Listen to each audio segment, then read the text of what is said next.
상상도 못했던 일이 세조에게 들이닥칩니다. 그 일은 야심한 밤 세조의 침전에서 일어납니다.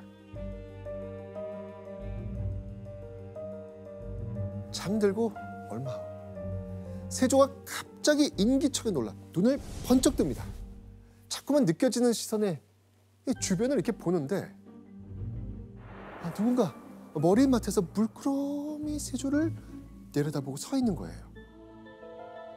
온몸에 손이 쫙 돋은 세조는 놀란 눈으로 누구인지 살피다가 경기를 일으킬 만큼 솟아치게 놀랍니다. 그 사람은 바로 형수 현덕왕후. 현덕왕후가 머리맡에서 우뚝 서서 바라보고 있는 거예요. 그때 형수가 귀가 찢어질 듯한 목소리로 말합니다. 나도 내 자식을 죽이겠다. 단종을 죽이려는 세조의 마음을 읽은 듯 너희 아들 세자를 죽여버리겠다는 저주를 퍼부은 겁니다. 오, 과인 울린 것처럼. 너무 무서운데요? 그런데 이때 환관 한 명이 헐레벌떡 세조의 침전으로 뛰어 들어옵니다. 그런데 환관이 한 말에 세조의 심장이 쿵 떨어집니다. 설마 대체 세자? 세자?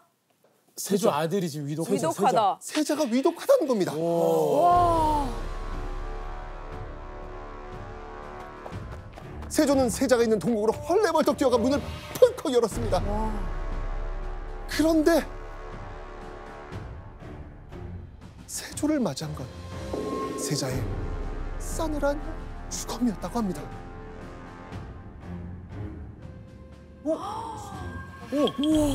진짜로요?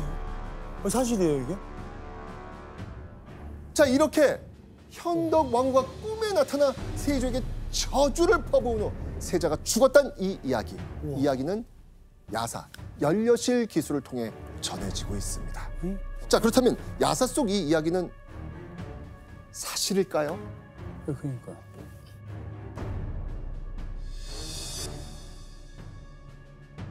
공교롭게도 단종을 유배 보내고 얼마 후 장자인 세자가 진짜 20세의 나이로 갑작스럽게 요절합니다. 20세의 나이면 엄청 젊은 나이. 그러자 이 민가에선 세조가 저주받았네. 벌 받았네. 이런 쑥덕임이 그치질 않았던 것이죠. 그럼 진짜 주변에서 막 저주받았다고 생각했을 것 같아요. 그러니까. 세조는 사랑하는 첫째 아들의 죽음에 정사도 멈추고 죽만 먹으며 슬퍼했다고 합니다. 그렇게 얼마 후 세조는 마침내 명을 내립니다. 사사하라. 세조는 영모에 연루된 친동생 금성대군에게 사약을 내려 죽여버립니다. 패륜 중에 패륜이었지만 세조는 아랑곳하지 않았습니다. 자, 그러면 단종은 어떻게 됐을까요? 세조실록에 단종의 끝이 어떻게 기록되어 있는지 네. 예원 씨가 일단 한번 읽어주시죠. 단종의 끝. 아휴. 노산군이 이를 듣고 또한 스스로 목매어서 졸하니 예로서 장사 지냈다. 스스로? 스스로 목숨을 거뒀네요. 자신을 지지했던 금성대군이 영모 실패로 사사됐다는 소식을 듣고 실망감과 허탈함에 스스로 생을 마감했다는 겁니다. 그래서 세조가 예를 다해 장례를 치러줬다는 것이죠. 이 두 줄이 세조실록에서 단종의 마지막을 기록한 전부입니다. 이것도 저는 조금 이상해요. 그런데 단종이 죽은 직후부터 백성들 사이에서 실록에 기록된 것과는 조금 다른 이야기들이 퍼지기 시작합니다. 금부도사 왕방연이 사약을 받들고 하는 수 없이 들어가 뜰 가운데 엎드려 있으니 단종이 온 까닭을 물었으나 도사가 대답을 못하였다. 아, 자, 지금 실록이랑 어떤 몸이 다른지 알겠어요, 지금? 그러니까 자살한 게 아니네요. 아니고 그렇죠. 실록에서는 금성대군의 영모 실패로 단종이 충격받고 자살했다라고 기록을 했지만 사실은 삼촌 세조가 보낸 그 사약을 거부하고 목을 맸다고 하죠. 자, 그런데 여러분들 실록과 다른 이야기는 여기서 끝이 아닙니다. 또 있습니다. 앞서 읽은 실록을 한번 떠올려 보십시오. 분명히 예를 갖추어서 장사를 지냈다라고 실록이 지금 기록돼 있죠. 네.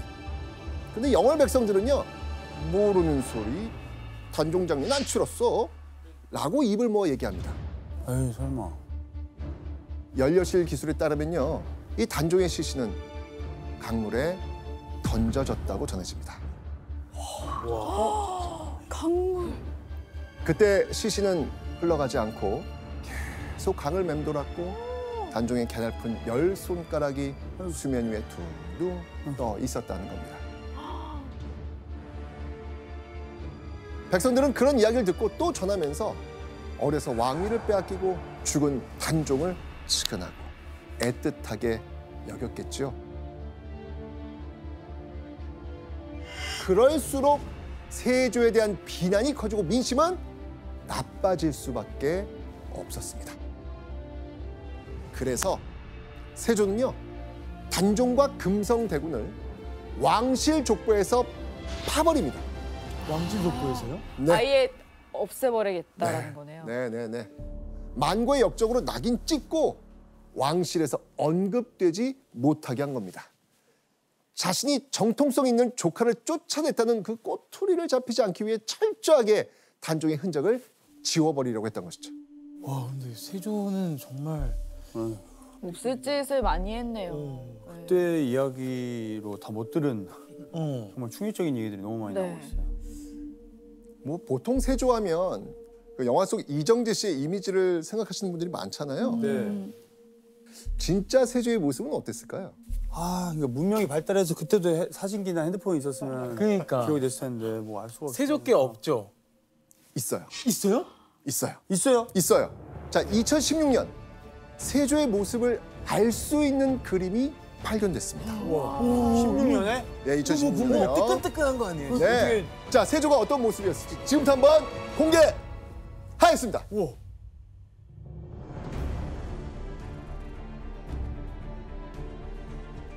자, 생각보다 통통하시네요. 느낌이 되게 그 순한 그죠? 그러니까 세조는 둥글둥글한 얼굴형에 풍치가 아주 좋았던 것 같아요. 네. 잔혹하고 냉혹한 파륜군주의 이미지가 깃들어 있는 것 같습니까? 아니 이미지는 좀 아닌데요? 자, 골룡포를 입고 위험 있게 앉아 있는 세조의 모습 맞습니다. 근데 실상 그 속은요, 불안으로 새까맣게 타들어가고 있었겠죠. 자, 그런데 그런 와중에 세조에게 등 돌린 민심이 한 사건을 통해 또 드러나게 됩니다. 단종이 죽고 얼마 후 한 백성이 불경한 말로 체포됐다는 보고가 올라옵니다. 자, 대체 무슨 말이었을까요? 대문에 벼락이 떨어져 갑사가 죽었는데 비록 하루라도 다시 상왕을 세웠더라면 천변을 어찌 당하였겠는가?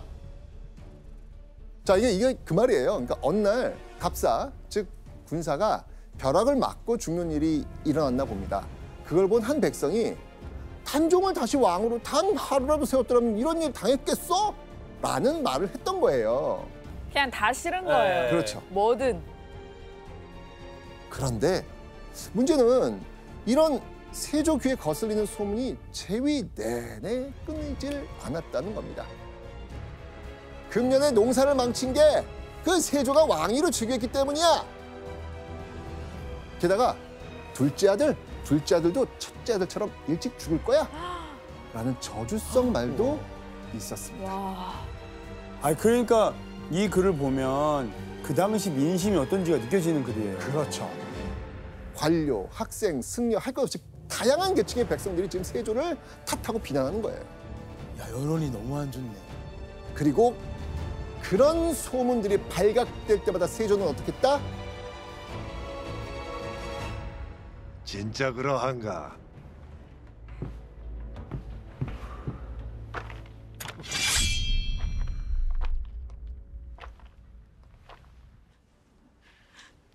어서 말해보게!